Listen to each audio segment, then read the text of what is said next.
Latvija ir dabas vērtība bagāta. Tas lejas meži, plūst upes un slējas klintis. Tāpēc dodamies dabā to izzinot, saudzējot un saglabājot. Šodien mēs atrodamies Siguldā. Dosimies izpētīt pēteralu, kraukļalu un citus varenas smilšakmens atsegumus. Iziesim mazu lociņu pa dabas takām, aiziesim līdz Pēteralai, Zvejupītes kreiso krastu un aiziesim līdz pat Kraukļalai un apskatīsimies, kādi tur ir tie smilšakmens atsegumi. Pēc tam nāksim atpakaļ uz Satezels pils kalnu. Uz norādes uz Pēteralas. Taks ir piemērots gājējiem. Taks nav domāts velobraucējiem, motobraucējiem vai kvadraciklam. Paskatīsimies, ko tad var apkārtnē redzēt. Ja būsim klusi un pacietīgi, iespējams redzēsim kaut ko vairāk. Šī ir piemērota vieta dabas vērošanai tieši. Tai klusajai, mierīgajai atpūtai, bez lieka trokšņa, vislabāk ir turēties uz takām. Īstenībā visas tās zīmes ir domātas tam, lai pasargātu dabu, lai būtu iespējams arī citiem redzēt to pašu, ko mēs šodien novērosim te dabas takās. Beidzās nogāze pēkšņi. Ja mēs nāktu no augšas, mēs nemaz to neredzētu. Arī tur no augšas skatoties, jo mēs neredzējām to, kad apakšā ir šie smilšakmens atsegumi stāvie. Tāpēc drošāk ir turēties uz takas, kur ir labi iekārtot, kur tas viss jau ir paredzēts, lai mēs apietu riņķī un varētu arī skaistākos skatus ieraudzīt. Smilšakmens atsegumi ir diezgan irdeni, un te var labi redzēt, te, kur kāds ir no takas nogājis. Mazliet malā mēs redzam, ka smilšakmens atsegumi sastāv īstenībā no smalkām smiltiņām. Tikai viņas ir labi sacementētas un veido tādu sienu. Nāc atpakaļ, tur nav labi iekārtota taka.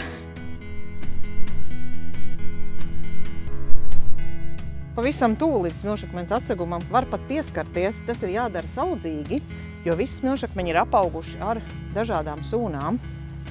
Atceramies, ka pats tas smilšakmens ir ļoti sens, no ģeoloģiski ļoti sena laika pirms dinozauriem. Tad, kad šeit bija siltas, seklas jūras ar lēnāku vai lielāku straumi, šie ieži veidojās, un pēc tam viņi vairāk kārtīgi ir bijuši apklāti. Kaut kādā brīdī viņi ir atkal atsegušies vaļā. Viss tas, kas tur aug virsū, ir saveidojies pēc tam.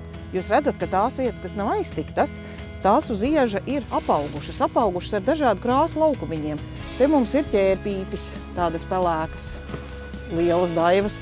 Tad ir dažādu krāsu sūnas, gaišākas, tumšākas, lielākas, mazākas. Smilšakmens kalpo kā īpaša vieta šīm sūnām un šiem ķērpiem, kas bieži vien neaug nekur citur. Viņiem ir vajadzīga tāda stāva, atklāta, netraucēta nogāze ar zināmu mitrumu līmeni, kurā tad viņi varētu augt. Ir zināms, ka no 600 sūnu sugām, kas vispār Latvijā ir zināmas, vismaz 180 sugas aug tieši uz smilšakmeņiem, un apmēram 80 no tām aug gandrīz tikai uz smilšakmeņiem. Ir pat tādas sugas, kuras ir ļoti retas, kuras Eiropā ir tik ārkārtīgi retas, kad šeit Latvijā ir gandrīz vienīgā viņu dzīvesvieta.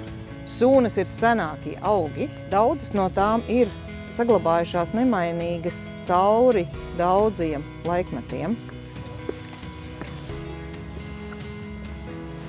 Ejam uz priekšu, apskatīsimies. Šitam būs ļoti laba vieta. Reku mēs redzam tādas kā apaļas bumbiņas. Un atkal citādāk, te ir tāds kā garenas vācelītes. Katrai sūnu sugai ir atšķirīgi šie sporofītu veidi, pēc tiem viņas var noteikt. Izvēlamies mazu laukumiņu, tādu, ko varam aptvert ar plaukstām. Pamēģinam paskatīties, cik daudz dažādas lapiņas ir veidi. Piemēram, tur var būt tādas kā lentas, tur var būt tādas mazas lapiņas uz kātiņiem. Viņas seko arī tiem mazajiem reliefu pazeminājumiem. Tur kādreiz kaut kas bijis ieskrāpēts, kādas nišas padziļinājumi. Esam nonākuši līdz Pēteralai. Jā, alās mēdz ziemot sikspārņi. Tas nozīmē, ka tajā laikā, kad viņi tur ziemo, labāk būtu neiet alās no oktobra līdz aprīlim. Ejot alā, vienalga, vai tur ir šobrīd tie sikspārņi vai nav, vienmēr ir jāiet klusiņām un nedrīkst ilgi uzturēties, nedrīkst dedzināt uguns, kur jebko dūmojoši īstenībā ienest. Ar dūmi viss ceļās uz augšu un uzkrājās pie alas griestiem. Vienkārši sabojā to gaisu alā, izkvēpina un tie sikspārņi nākamajā ziemā var neatgriezties. Mēs alā varam ieiet, ieslēgt, teiksim, lukturīt telefonā un paskatīties uz sienām. Galvenais arī tas sienas ir neaiztikt, nemēģināt izraisīt nobrukumus. Vai šādās alās nav bīstami iet? Ala ir diezgan stabila, bet vienmēr ir jānovērtē, jā. Ja izskatās, ka tas smilšakmenis ir brūkošs, tad labāk tādā alā neiet iekšā. Nozīmīgākās ir tās alas, kurās ir dažādas tās gaismas zonas. Te mēs redzam, ka izgaismots viss ir līdz pat alas tipanam, tad vidēji tumšs. Sikpāņiem zīmošaniem viņiem patiks tur tās pavisam tumšās vietas iekšā. Un arī droši vien, ka citiem, kas gribēs paslēpties.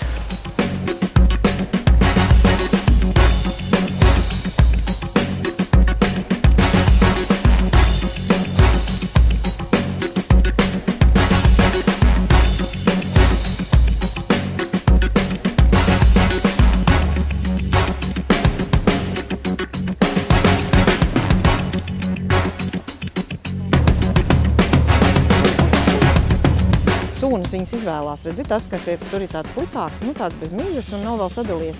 Ir cieta tā kristala, tur jau nekāda sūnas nav. Un te, kur viņi ir mīkstāka, vecāki, jau tur uzreiz viņas var ieķerties, viņas aug, viņai ir kādu laiku jāpaguļ. Ar laiku viņi paliks mīkstāk, jā, un apaugs, tāpat kā tas beigu gals viņai. Katram tam kokam ir dažādāk tā mize, gan tas reliefiņš mizai, cik viņa ir izrobota, cik viņa ir dziļas tās rievas, vai tur viegli ir pieķerties un kāds skābums tai mizē ir. Tas mazākais slīpais pa vidiņu. Viņu taisni ierāmē tie divi, un tur pa vidiņu tur ir parastais plaušķērpis. Ļoti liels, skaists ķērpis, kuru var atrast šādās gravās kopā ar sūnām. Vai jūs zināt, kāpēc te daži koki ir ar sūnām apauguši un daži nav? Viens ir virziens, jā, otrs ir, daži ir vecāki kā citi. Mitrums un arī koks, pats koks ir ļoti svarīgi, jā. Ejam uz priekšu. Tie smilšakmeņi te nav vieni paši. Apkārt mums ir arī ļoti interesanti meži, nogāžu un grauju meži. Lapkoku meži ar bagātīgu pavasara ziedaugu klāstu apakšā. Pa to mizu notekot ūdens, viņš arī nes līdz tās barības vielas. Un tāpēc arī īstenībā tie koki, kas ir slīpāki, viņi arī ir vairāk ar sūnām apauguši. Galvenais ir nofokusēties uz pareizo. Tas ir šī papuķīte. Tas ir cīrulītis.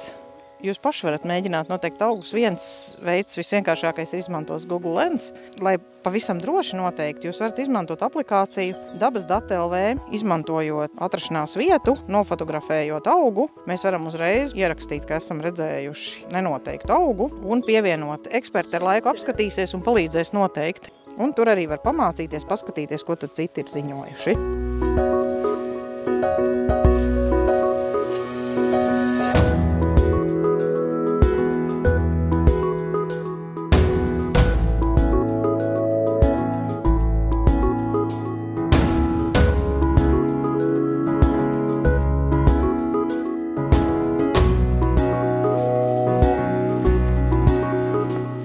Daļa ir apbirusi ar zemi, bet daļa ir atsegusies, un tāpēc tur vēl nav paspējušas ne sūnas, ne ķērpi ieviesties, jo tas atsegums viņš nav stingrs, viņš joprojām brūk tā virskārta. Un var labi redzēt, kā tie slāņi ir sagulšies. Redzat, kādas tur strīpas ir pa vidu, un reizēm ir tādi lauzumi un izliekumi. Materiāls nogulsnējās senatnē. Tad viņš tika vairāk kārtīgi gan pārstumdīts, gan bīdīts, gan salauzts un dažādi veidots, tāpēc ir dažādi šie slīpie slāņojumi.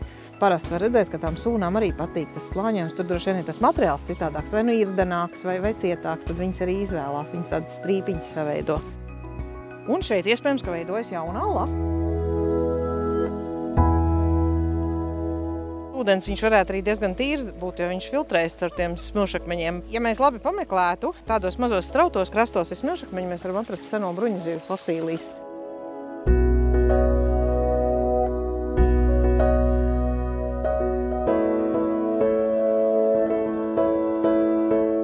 Labi, ejam uz priekšu.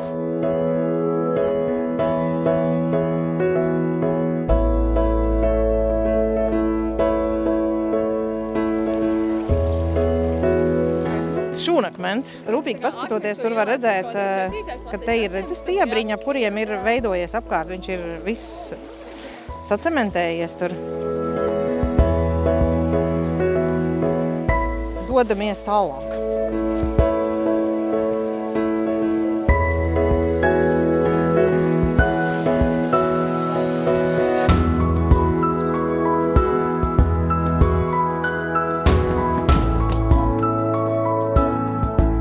Latvijā lielākā daļa alas ir veidojušās izskalojoties senākiem vai jaunākiem ūdeņiem, avotiem no smilšakmens iežu pakājes.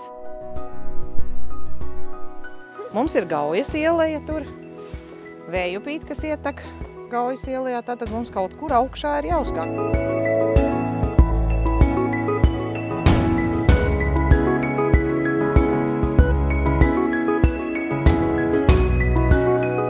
Mēs varētu paskatīties, cik daudz dažādas sunas jūs spējat ieraudzīt.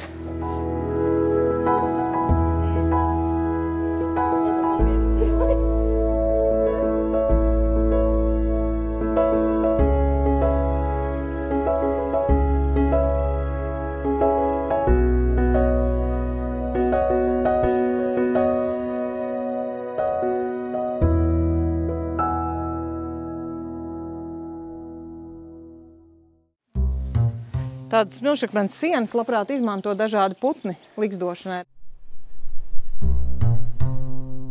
Tur augšā var redzēt, ir maza ligzdas vietiņa. Bijusi tādās nišās iekšā un iedobumos.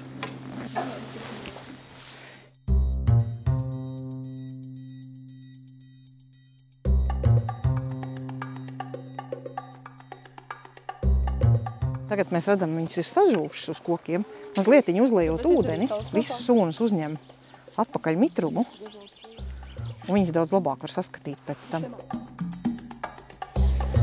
Jā, skaisti.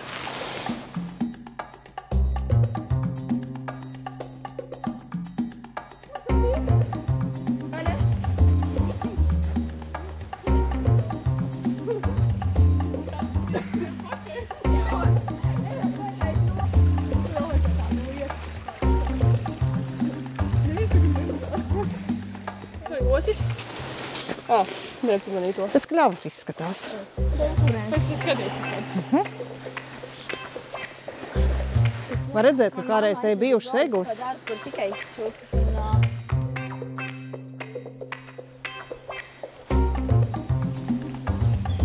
Kur ir mazāk gaismas, tur atkal nav nekā, vai arī drūp tur nost. Un tur, kur ir saulaināks, tur redzam ķērpi vairāk ir uz otru pusi skatoties. Uz tās sienas, kas ir izsauļot, ir ķērpi vairāk. Uzkāpjot augšā, es domāju, ka mēs būsim beiguši. Tur augšā ir viena skatu vieta. Paskatīsimies, kā ielē izskatās no augšas. Pavasarī vislabāk redz to, cik augstu būs jākāpj un kas tur tālāk notiek.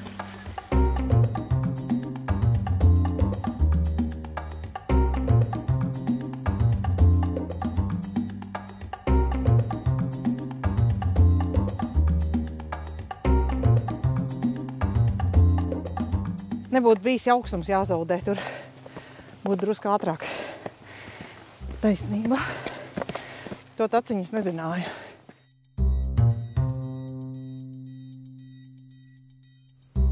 Kā šodien pārgājienā uzzinājām, smilšakmeņi ir veidojušies senā pagātnē. Smilšakmeņi ir mājvieta kā augiem, tā dzīvniekiem. Par savu dzīvotni tieši smilšakmeņu sienas ir izvēlējušies arī senākie augi sunas. To alās ziemo sikspārņi un likstas veido dažādi putni. Atceramies, dodamies pārgājienā cienot un saucējot dabu. Un tagad laiks nelielam ieskatam vēsturēm.